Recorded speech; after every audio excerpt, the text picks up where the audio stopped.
Hello dear student, कैसे हैं आप लोग? Hope you all guys are fit and fine. मैं अजीत तिवारी गाइज आप लोगों का जीनो आईएएस के प्लेटफॉर्म पे बहुत बहुत स्वागत करता हूं। कैसे हैं आप डियर स्टूडेंट्स?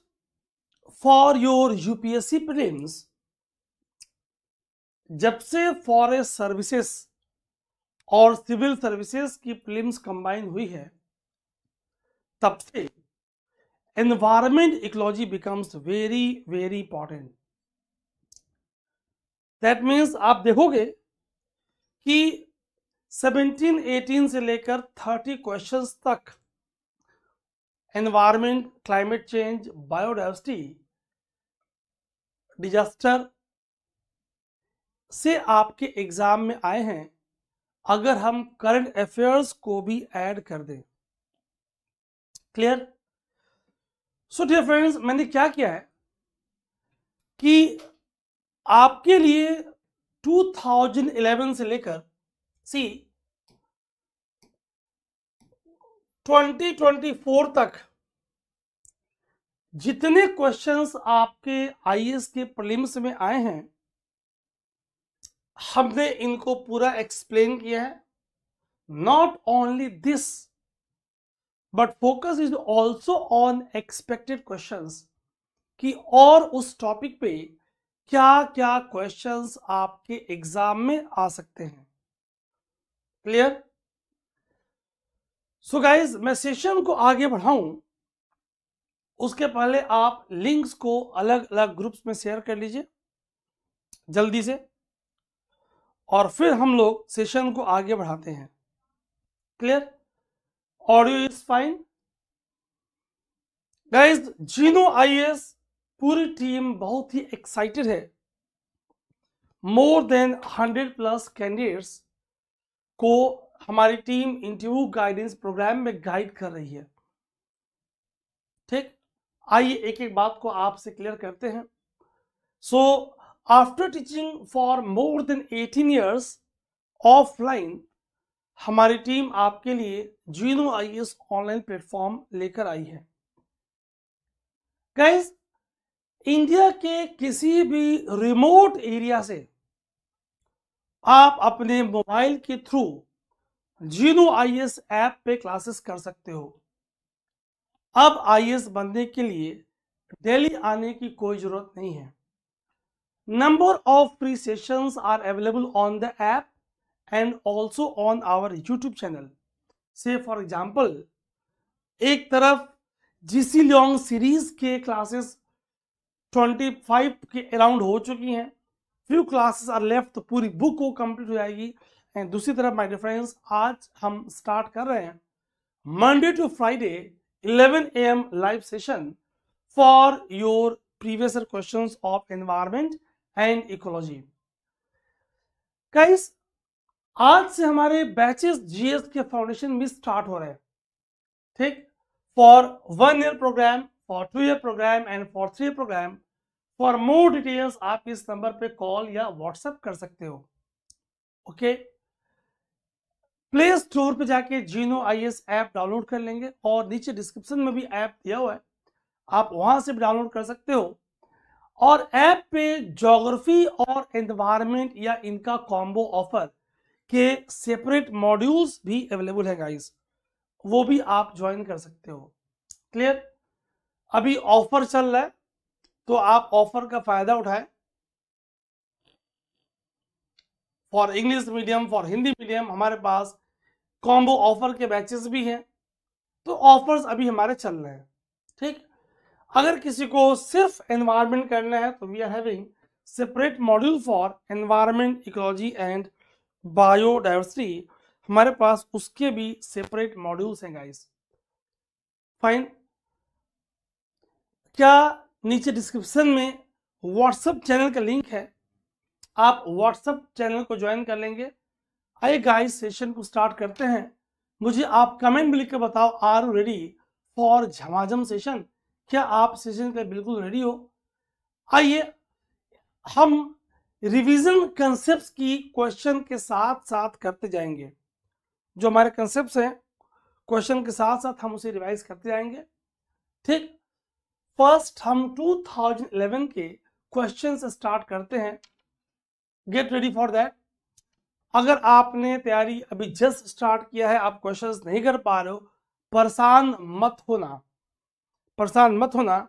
आपके लिए पूरी सॉल्यूशंस हम गाइस लेकर आए हैं। Have a look. क्वेश्चन देखिए आप। बायोडाइवर्सिटी फॉर्म्स, मैं बिल्कुल साइड जा रहा हूं, आप आराम से देखें। Biodiversity forms the basis for human existence in the following ways. क्या क्या वेज हैं आपके पास? Following ways. ठीक,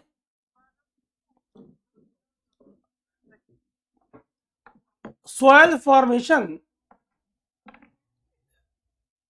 prevention of soil erosion, recycling of waste, pollination of crops. Select the correct answer using the codes given below. Codes given below. ठीक, codes given below. Dear students, have a look on screen. अगर हम biodiversity की बात करें, it is variability between the species. Variability between species, that is species diversity. Variability within species, that is genetic diversity, एक species में अलग अलग, and between ecosystems, that is ecosystem diversity. अगर बात अल्फा डाइवर्सिटी की हो, alpha diversity within ecosystem, within ecosystem diversity.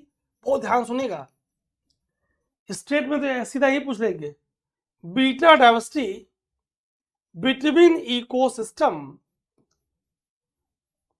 and gamma diversity overall diversity. So in biodiversity, lichens called as pioneer of vegetation. Lichens are symbiotic association between algae and fungi. तो ये जब rocks पे lichens grow करेंगी, they will release lichenic acid, usnic acid, organic acids, और वो rocks की weathering करेगा, biological weathering को प्रमोट करेगा। And after weathering pedogenesis occurs, soil formation occurs. That means yes, prevention of soil erosion. Roots of vegetation have tendency to bind the soil particles. जो roots होंगी वो soil particles को, grasses वगैरह क्या करेंगी? Hold करेंगी। If land is barren without vegetation, when wind blows it will cause wind erosion, है ना। और अगर लैंड पे वेजिटेशंस हैं माय फ्रेंड्स, बट ऑब्वियस वो इरोजन को रेस्ट्रिक्ट करेगा, इरोजन को कंट्रोल करेगा। और आप इन बातों को और समझने का प्रयास कर रहे हो। ठीक, Walter G Rosen use the term biodiversity and Wilson is called as father of biodiversity. तो यस, रिसाइकलिंग ऑफ वेस्ट, जितनी माइक्रो ऑर्गेनिम्स होंगी, they will take part in bio remediation, use of micro organisms in cleaning of pollutants. अगर plant use करेंगे phyto remediation, fungi को करेंगे myco remediation. तो yes, they are playing important role. Pollination of crops, अगर insects are involve in the process, आप बोलते हो entomophily, एंटोमो, बताना सही है, एंटोमोफिली सही है। अगर चींटी हो, मिर्मिकोफिली। अगर बर्ड्स हो, ऑर्निथोफिली। अगर स्नेल्स हो, मैलेकोफिली। अगर एनिमल्स हो, zoophily.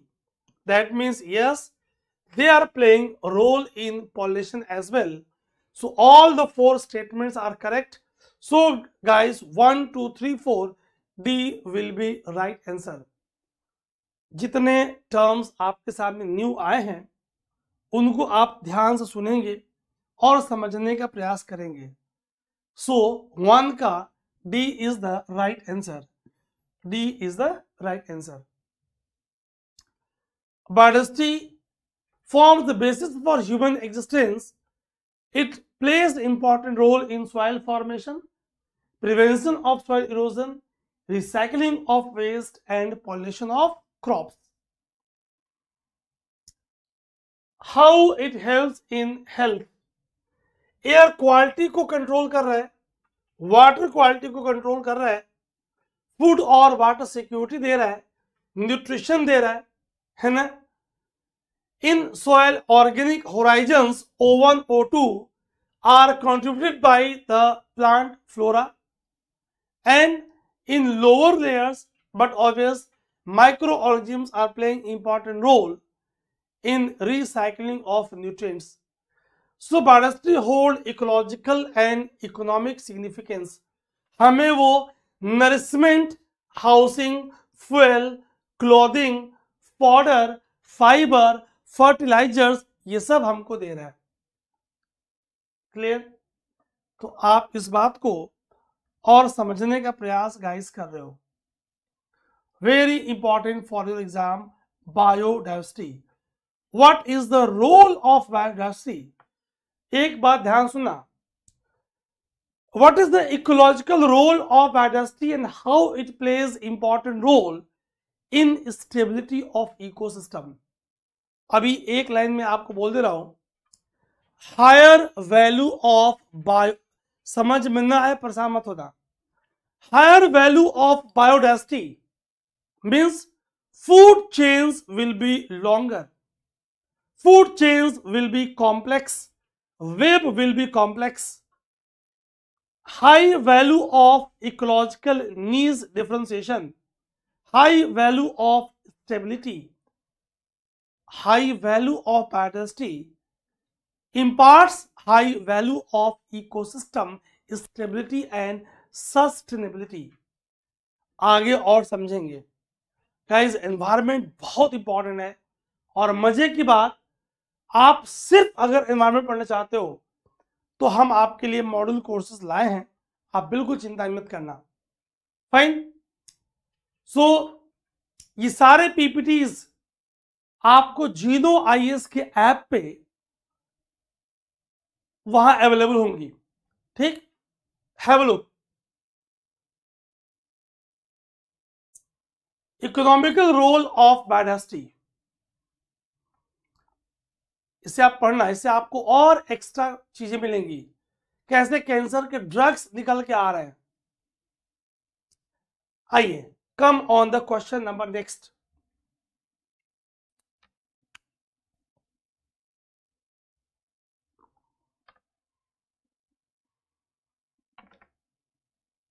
is not a site for in situ method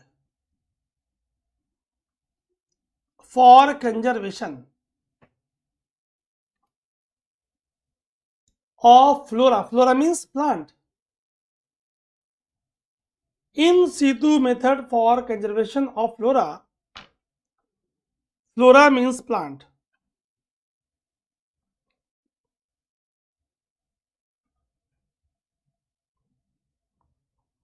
आइए देखते हैं। See, when we are conserving biodiversity on site, वहीं पे जाके जब आप बायोडाइवर्सिटी को कंजर्व करोगे on site, it is called as in situ.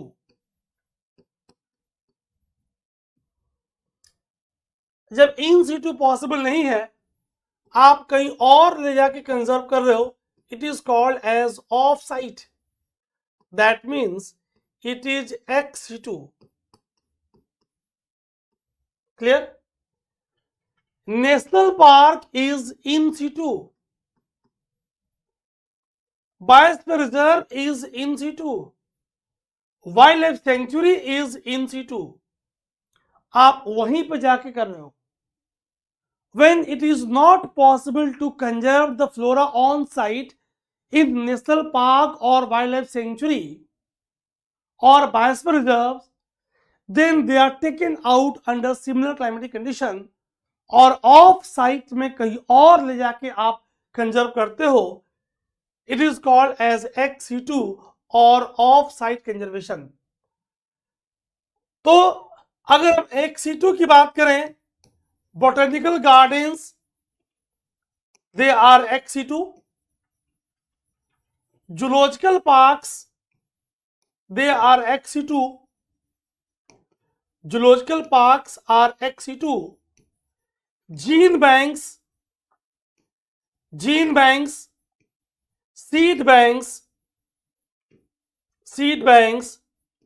DNA banks. In gene bank, seed bank, DNA banks, we are following a process called as cryopreservation. Cryopreservation, जहां हम liquid nitrogen पे -171 डिग्री से और नीचे, depending upon what is our conserve material, low temperature में हम इसे कंजर्व करते हैं. This process of conserving material at very low temperature is called cryopreservation. In situ is for large population, ex situ for comparatively small population. In situ में experimental conditions are difficult to maintain, naturally हो रहा है. ex situ में experimental conditions are maintained. चूंकि in situ वहीं पे हो रहा है, it is less expensive, it is more expensive. अगर आपसे मेंस में कहा जाए difference, in situ requires large area, comparatively तुलनात्मक रूप से it requires small area. Clear? So for this question answer is 2 का बी. 2 का B is my difference right answer. ये पूरे जो डिफरेंस है आपको जीनो आईएएस के ऐप में ये वीडियो भी मिलेगी, साथ साथ कंटेंट भी मिलेगा. Clear guys? So in situ में आप क्या कर रहे हो? Conservation of genetic resource in natural population of plant और animal species. That means it is set of conservation techniques involving designation, management and monitoring of biodiversity in the same area. जहां पे biodiversity का loss हो रहा है, आप वहीं पे उसे कंजर्व कर रहे हो. एक्स-2 में conservation of living organism outside there natural habitat through genetic conservation, both captive propagation of species capture करके और इवेंचुअली रिलीज्ड इनटू नेचुरल और रिस्टोर्ड इकोसिस्टम. अगर हम बाहर से लेकर, नामीबिया से लेकर चीता को इंडिया में आ रहे हैं और कंजर्व कर रहे हैं, तो ये हमारा एक्स-2 का एग्जाम्पल है. अगर हम वहीं पे कंजर्व कर रहे हैं तो ये हमारा इन-सीटू ऑन साइट का एग्जाम्पल है guys. That means ex situ involve conservation of genetic resources, yes, as well as wild and cultivated species. इस बात को gene bank, seed bank, sperm bank, ova bank and field bank एक term use करते, ध्यान सुनिएगा, that is called as आर्बोरेटा.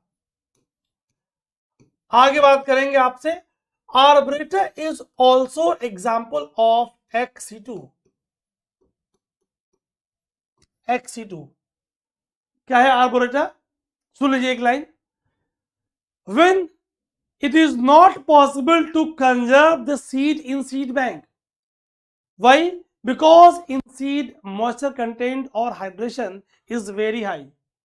तो जब आप उसे फ्रीज करोगे तो वाटर एक्सपेंड करेगा, सीड कोट बर्स्ट हो जाएगी. तो जब ये पॉसिबल नहीं है तो आप उसे लैंड पे ग्रो कराते हो और प्लांट को, ट्री को, श्रब को कंजर्व करते हो. It is called as arboreta. ठीक. It is also example of ex situ conservation. Conservation on site, conservation off site, natural conditions, artificial conditions, है ना. बहुत ही प्यारा कंटेंट गाइस आपको दे दिया है. आप स्टेट सर्विसेज के मेंस में इतने पॉइंट्स, यूपीएससी मेंस में इतने पॉइंट्स लिख देंगे तो आप अच्छे मार्क्स पा जाओगे. Come on next question.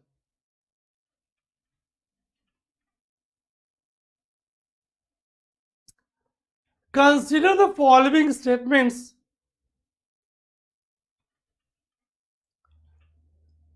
Biodiversity is normally greater in lower latitudes as compared to higher latitudes. As compared to higher latitudes.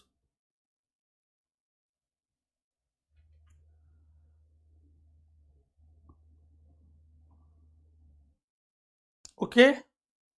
Along the mountain,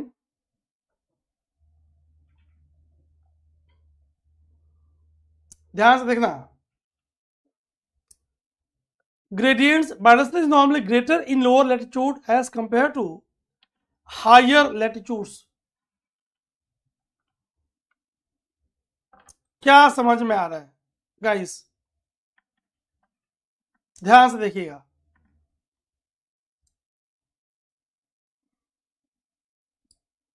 See, have a look. देखिए आप, एक नॉर्मल रूल है,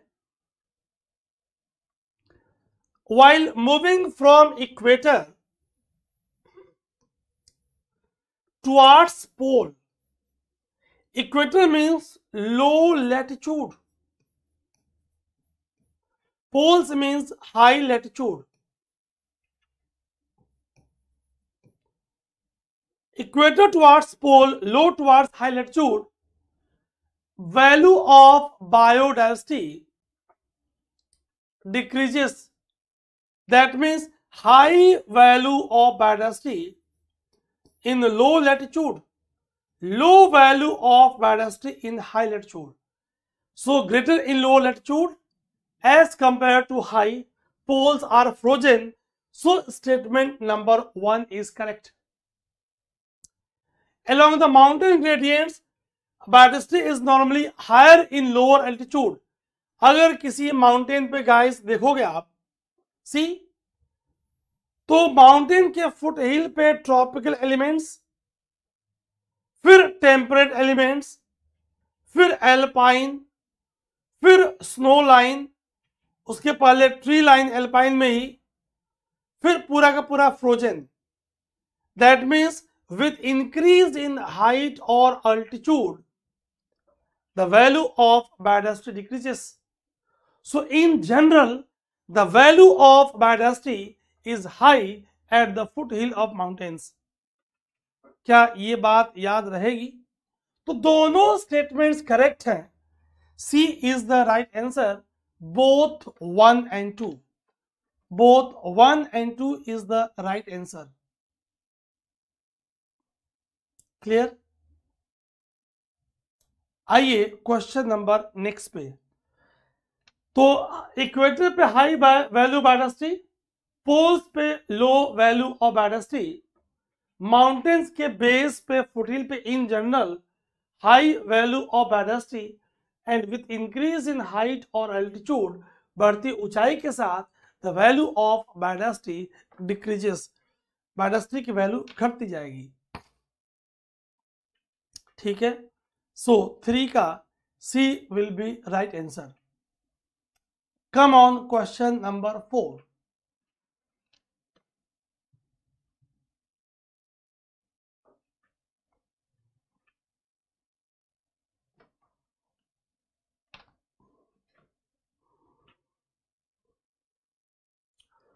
Three of the following criteria have contributed to recognition of Western Ghats, Sri Lanka, and Indo-Burma, Indo-Myanmar as hot spot of biodiversity. See, बहुत ध्यान से देखिएगा. Out of 6, 3 कौन से सही क्राइटेरिया है to decide any region as hot spot of biodiversity. देखिए आप,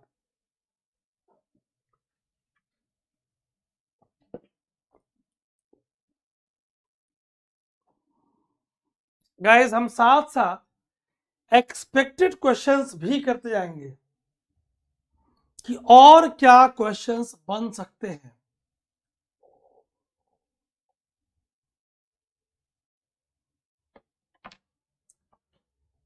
Concept of hot spot was given by Norman Myers. Norman Myers का कंसेप्ट है 1988. For any area to declare as hot spot of biodiversity, ध्यान सुनना, मायर ने कहा first the value of species richness should be high. ठीक, आगे बताऊंगा कि कैसे उसको कंजर्वेशन इंटरनेशनल ने और एक्यूरेट किया. But yes, second, high degree of endemism, मतलब those species which were found in the region, maximum of them are restricted, confined, सीमित, limited to the locality. एक, स्पीसीज रिचनेस, जातीय विविधता ज्यादा है. हाई डिग्री ऑफ एंडेमिज्म, जातियां वहीं पे सीमित है. और सबसे मजे की बात, तीसरा का होना अनिवार्य है, high degree of threat. Threat perception, habitat loss का होना, हैबिटेट डिग्रेडेशन का होना, ओवर एक्सप्लोटेशन का होना, पॉल्यूशन का होना, सुनामी का होना, लैंडस्लाइड का होना, अर्थक्वेक का होना. Threat perception 1, 3 and 5. C is the right answer. ये 3 चीजें होंगी, then only any region is declared as hot spot of biodiversity. My dear friends, it is very important. बहुत ध्यान सुनिएगा आप. So adaptation of flora and fauna to warm and humid condition, no role. Ethnobotanical, no role. Density of vegetation, no role.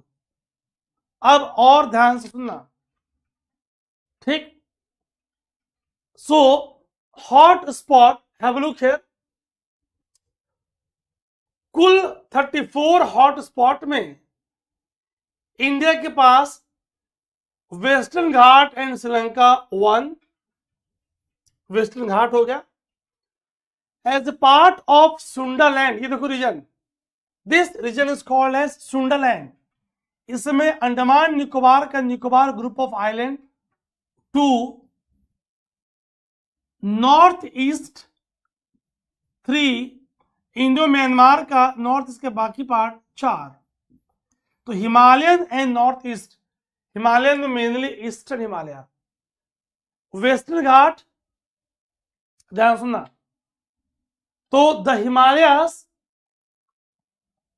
Western Ghat, Indo Myanmar में north east का part और Sundaland में निकोबार का part. तो Indo Myanmar region, Sundaland, Western Ghat and Himalaya, 4 are the hot spot which we are having. ठीक, याद रखिएगा आप। चलिए, वेरी गुड। तो कंजर्वेशन इंटरनेशनल ने क्या कर दिया, high value of species richness कर दिया at least 1500 species of vascular plant having xylem and phloem along with high degree of endemism और 70% of original habitat, यानी थ्रेट परसेप्शन की बात हुई। And we are having 4 the Himalayas, Indo Myanmar, western Ghat and Sundaland. कई बार Andaman Nicobar, north east, eastern Himalaya ऐसे options आ जाते हैं। तो अगर ऐसे ऑप्शंस आएंगे, हमने कई स्टेट सर्विसेज में देखा है, नॉर्थ ईस्ट आ जाए, निकोबार ग्रुप ऑफ आइलैंड आ जाए, तो आप परेशान मत होना। Nicobar group of island comes under Sundaland.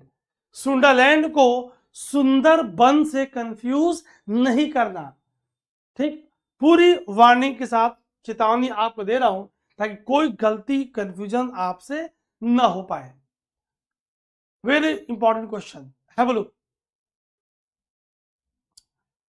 Two important rivers, one with its source in Jharkhand and known by different name in Odisha, other with its source in Odisha, merge at a place only at a short distance from the coast of Bay of Bengal flowing into the sea। क्या बताया, नदी का स्रोत झारखंड में है, उड़ीसा में अलग नाम से नदी बहती है और दूसरी उड़ीसा में उत्पत्ति होती है, दोनों आपस में मिलती हैं बंगाल की खाड़ी के तट के पास। इंपॉर्टेंट साइट है, वाइल्ड लाइफ और बायोडायवर्सिटी का प्रोटेक्टेड एरियाज है।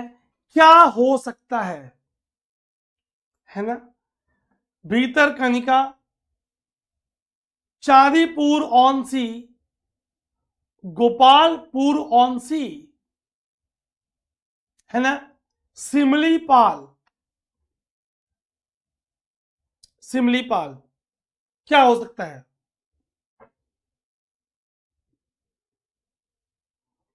मैं आपको हिंट दे रहा हूं, ये नेशनल पार्क भी है, रेमसर साइट भी है। Ramsar site means wetland identified for conservation. National park भी है, रेमसर साइट भी है। जबरदस्त हिंट दिया। Wild life sanctuaries species focused भी है ना। वही पास में Gahir Matha beach, largest population of endangered salt water crocodile. पूरा हिंट दे दिया। Second largest mangrove of India, Sundarban India का लार्जेस्ट है। एंड भीतरकनिका, आंसर बता दिया, Bhitarkanika is the second largest. Right answer is guys ए। बहुत ध्यान से देखिएगा। आइए इसे और क्लियरिटी करते हैं। Have look here. बात ब्राह्मणी रिवर की, बात बैतरणी रिवर की हो रही है। ये मैप देखिए आप, झारखंड से निकल के उड़ीसा में आ रही है, बे ऑफ बंगाल के क्लोज है। और देख लीजिए आप, सीधे रीजन झारखंड से निकल के आ रही है, यहां बैतरणी कहला रही है, ये ब्राह्मणी कहला रही है, दोनों कॉन्फ्रेंस कर रही हैं। ये देखिए आप, बैतरणी एंड ब्राह्मणी। किसकी बात हो रही है? भीतरकनिका की बात हो रही है। It is a national park, याद रखिएगा, Kendrapara district of Orissa in eastern India. 1998 से नेशनल पार्क है। Ramsar site wetland identified for conservation, Bhitarkanika wild life sanctuary. Question expected बन जाएगा, है ना। Gahirmatha beach and marine sanctuary, largest population of endangered salt water crocodile, और second largest mangrove ecosystem of India. कौन कौन सी नदी है? Brahmani, Baitarani, Dhamra, Pathsala and others. किसका होम है? Salt, very important, white crocodiles, Indian python, black ibis, wild pigs, rhesus monkey, chitals, cobra, very important, olive ridley sea turtles. ये गहिर माथा के बीच के पास करती है मास नेस्टिंग, जिसे आप एरिबडास कहते हो। अगर मैं आपको इसमें से कुछ एनिमल्स दिखा दूं तो शायद आप और कनेक्ट कर पाओगे। Why Bhitarkanika is famous. Bhitarkanika किन किन के लिए फेमस है? ये देखिए आप, otter, jackals, sambar deer, mongoose, fishing cats, salt water crocodiles, hyena, fox, white crocodiles, black ibis, wild pigs, Indian python, rhesus monkey. इसी बंदर के लक्षण जिनके पास है उनका ब्लड ग्रुप पॉजिटिव है, A positive, B positive, O positive, R H positive, rhesus R H. Chitals, cobra, darters, very important is coming now, olive ridley turtles कैसे झुंड में फीमेल्स आ रही हैं, अंडे दे रही हैं, बालू में छिपा रही हैं। This process of mass nesting is called as arribadas. क्या बोलते हैं? एरिबडास बोलते हैं। Very very important, very very important guys. Clear है? मैं समय लूंगा, सिर्फ क्वेश्चन देख के ए बी सी नहीं बोलूंगा, और आप पूरी एक्सप्लेनेशन को ध्यान से सुनना। कई स्टेट सर्विस में, एसएससी के एग्जाम में, सीडीएस में, एनडीए में, रेलवे में मेरे एक्सप्लेन किए हुए लाइन स्ट्रेट क्वेश्चन आपको दिखेंगे। ठीक, बहुत ध्यान सुनेंगे इस बात को। कम ऑन द नेक्स्ट क्वेश्चन। बहुत ही प्यारा क्वेश्चन है गाइस, चर्चा में भी है।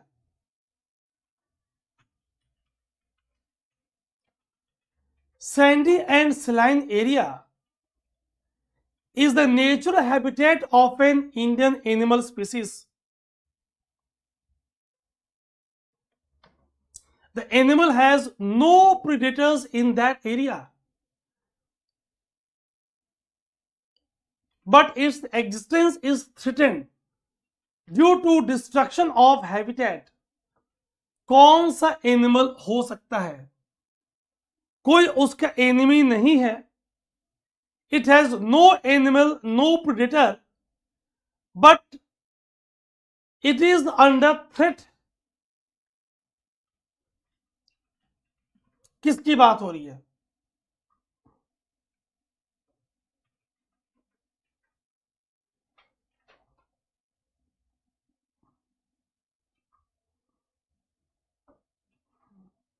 बहुत बढ़िया।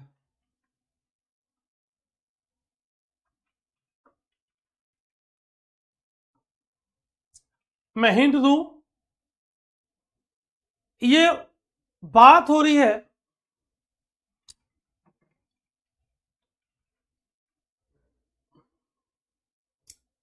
Largest wild life century of India में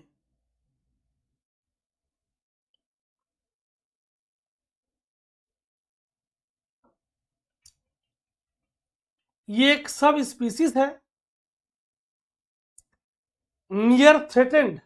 गाइस, इंडियन वाइल्ड एस। कितने क्वेश्चंस और बनेंगे? साइट्स में कहा मेंशन्ड है, IUCN में स्टेटस क्या है, वाइल्ड लाइफ प्रोटेक्शन एक्ट के तहत कहाँ मेंशन है,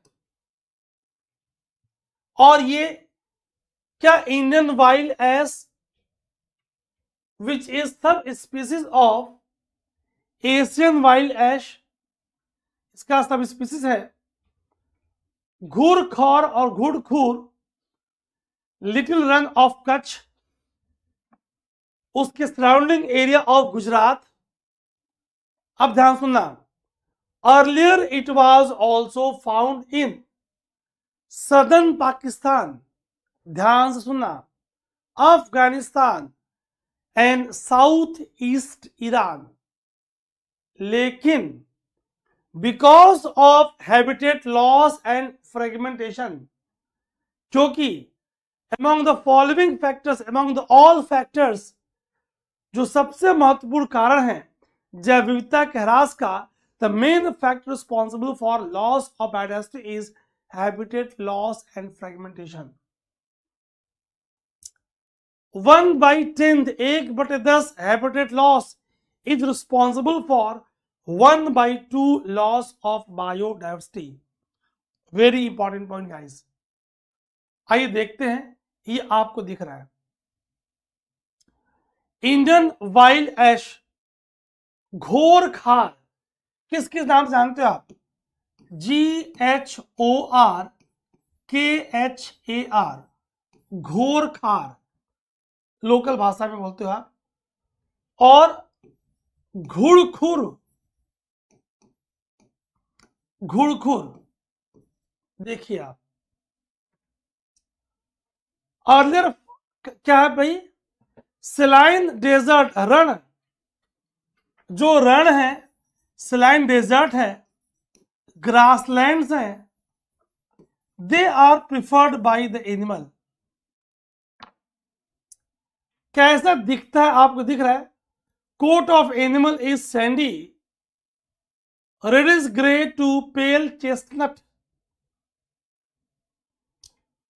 और हाल ही में गुजरात में इसकी सेंसस हुई है, it is around 7672 in the 10th census, इसीलिए चर्चा में है।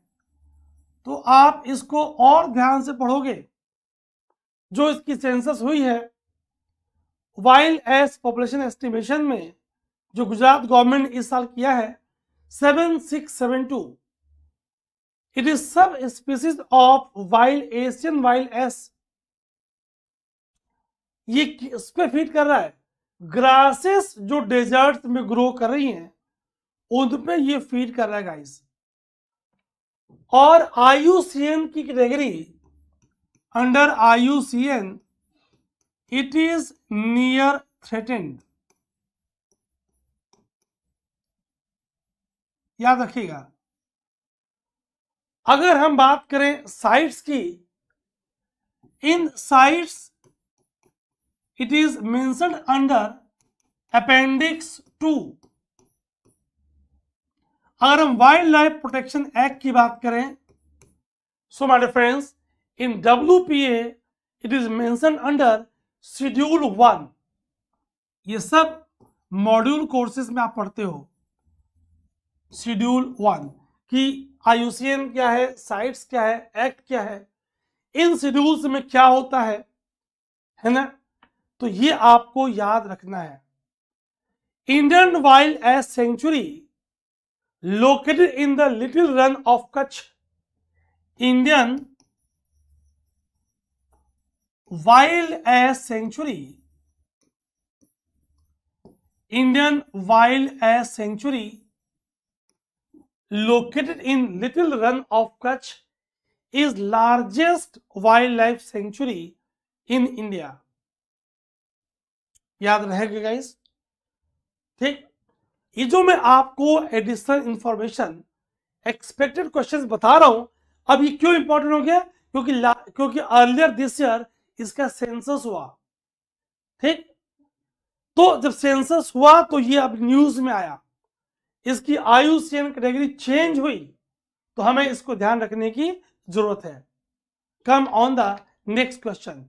ये आपको Indian wild buffalo, wild ass सामने से देख लो आप, अभी आपसे मुंह मोड़ के बैठा हुआ था, अब पूछ रहे आपसे कि मेरे बारे में पढ़ लो, ठीक, और मेरी तरह मेहनत करो, ऐसा कुछ।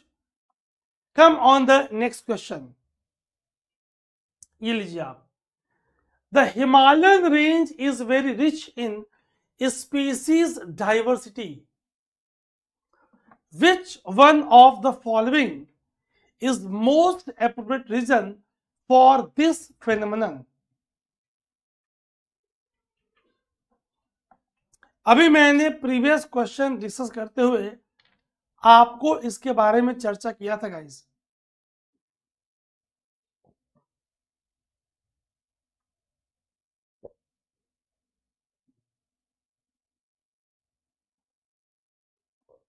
है ना भाई? हिमालयन रीजन में क्या कहा आपसे कि एट द बेस और फुटहिल ट्रॉपिकल एलिमेंट प्रेजेंट है ना? ऊपर जाएंगे टेम्परेट एलिमेंट और ऊपर जाएंगे एल्पाइन। हिमालय पे tundra, alpine type of tundra वहां पे प्रेजेंट है। क्लियर? दैट मीन्स ये देखिए आप, अगर इसके फुटहिल की बात करें, सो एट द बेस और foothill tropical, then temperate, then alpine, then alpine में ही tree line, snow line, frozen. That means confluence of different biogeographical zones. B is the right answer. Confluence of different biogeographical zones. Clear? चलिए,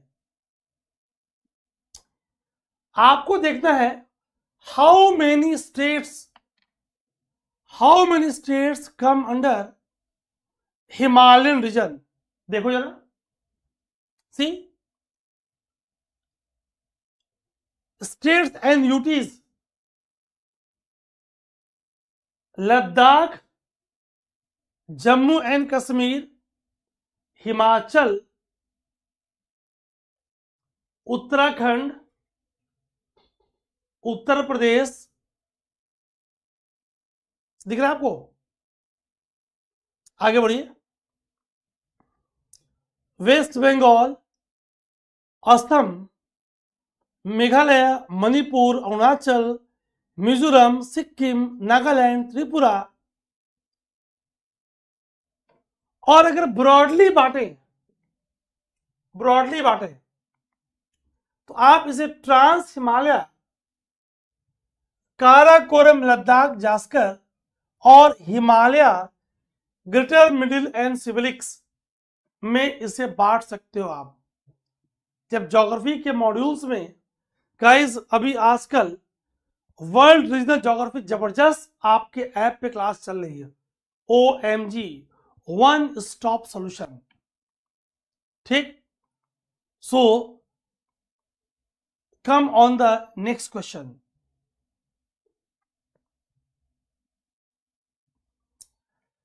अब ये 2012 में उस साल के budget based question था। अब आपको यहां सिर्फ फोकस करना है बायो एस्फाल्ट पे या बायो बेस्ड एस्फाल्ट पे, कि वहां से क्वेश्चंस क्या बन सकते हैं।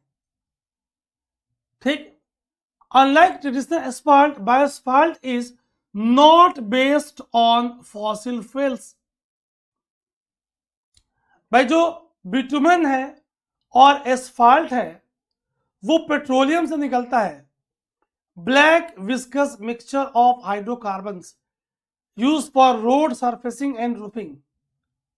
जो बायो एस्फाल्ट है from non petroleum based renewable. So statement 1 is correct. Bio asphalt can be made from non-renewable. Yes.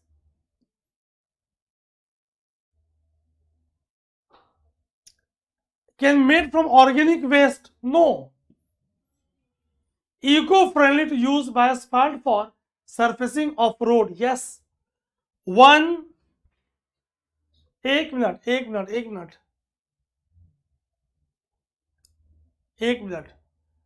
guys, 1, 3 and 4. Biosphere can be made from organic waste, sugar, molasses, rice, corn, potato, starch, resin, palm oil waste, coconut waste. Yes, सही है. Non petroleum waste non renewable नहीं, renewable है ना. Bioasphalt is asphalt alternative made from non-petroleum based renewable resources. Sugar, molasses, rice, corn, potato, starch, ये सारे इसके source हैं. Clear है. तो 1, 3 and 4, 1, 3 and 4 बी. आइए इस पॉइंट को और देखिए आप. asphalt alternative made from non-petroleum based renewable resources. यहां आपको ध्यान देना है कि कहीं जल्दबाजी में गड़बड़ ना हो जाए. Sugar, molasses, rice, corn, potato, starch, resins, gums, latex, palm waste oil, coconut waste oil, peanut, canola, ये सारे सोर्सेस हैं.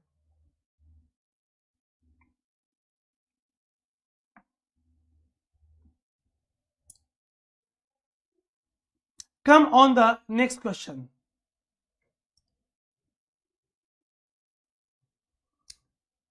Consider the following carbon dioxide, oxides of nitrogen, oxides of sulfur. Which of the above is our emission from coal combustion at thermal power plants?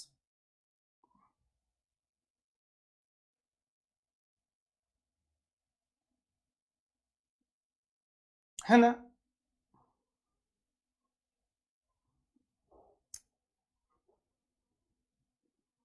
Guys, अगर coal based thermal power plants की बात करें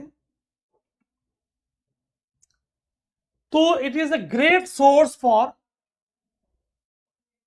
particulate matter, great source for PM particulate matter, PM 2.5, PM 10 का great source है. ध्यान सुनिएगा बहुत.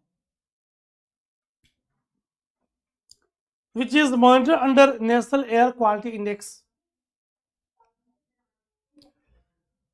लगभग 60% कुल इंडस्ट्रीज के पार्टिकुलेट मैटर का emission is from thermal power plants, coal based power plants.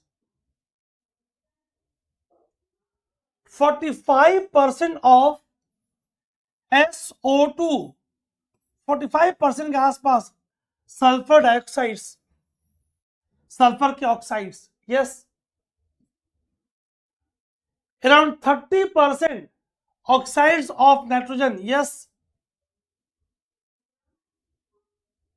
बहुत ध्यान सुनिएगा.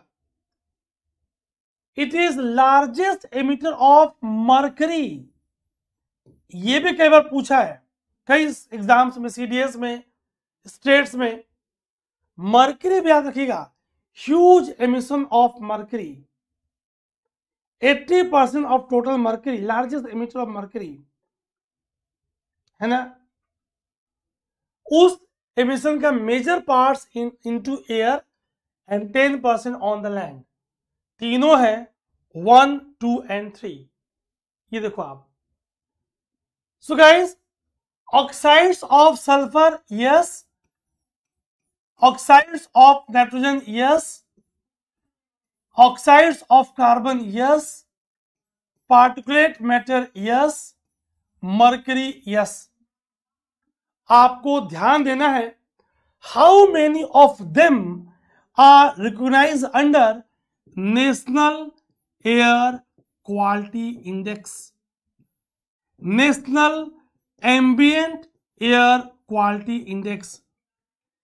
ये पूरी सीरीज जो लोग 2025 में एग्जाम देंगे उनके लिए मस्ट वॉच, और जो 26, 27, 28 में देंगे they will come to know questions कैसे बनते हैं. गाइस, ये मत सोचना कि सीरीज फ्री है तो डोंट टेक इट लाइटली। हम भले एक क्लास में 10-12 क्वेश्चन करेंगे, लेकिन 10-12 क्वेश्चन आपके 70-80 क्वेश्चन के बराबर होंगे। ठीक, इस बात को आपको समझने की जरूरत है। आइए, कम on the last question of the day, question number 10। Carbon credit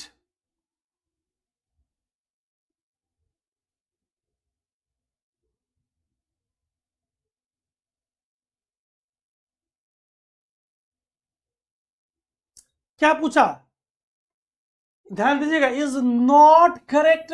not पे ध्यान देना, नहीं तो धोखा हो जाएगा। 1997 क्योटो प्रोटोकॉल में ये कंसेप्ट निकल के आता है, करेक्ट। इसमें emission trading, clean development mechanism, joint implementation, ऐसे कंसेप्ट निकल के आते हैं। Awarded to countries or group that have reduced greenhouse gas emission below their emission quota. Yes, ये भी करेक्ट है। Goal of carbon credit system is to limit increase of carbon dioxide emission. इसे regulate करना, ये भी correct है। Fixed price from time to time by UNEP. Guys, ये गलत है। इसमें क्या गलत है, इसमें क्या गलत है? D is not correct. आइए इस पॉइंट को समझते हैं, इसमें क्या गलत है। There is considerable flexibility in carbon credit system. This form the very basis of carbon credit exchange system. ठीक, कोई फिक्स प्राइस पे नहीं होता, ये डिमांड और सप्लाई पे डिपेंड कर रहा है कि कितनी डिमांड है ना।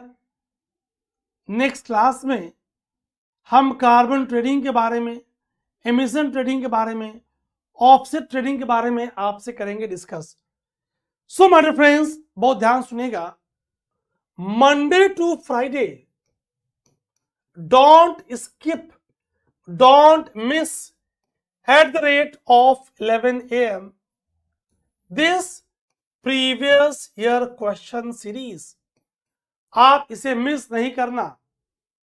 ये सारी पीपीटीज जो आपने देखी माय फ्रेंड्स, ये जीनो आईएएस के ऐप पे आपको मिलेंगी।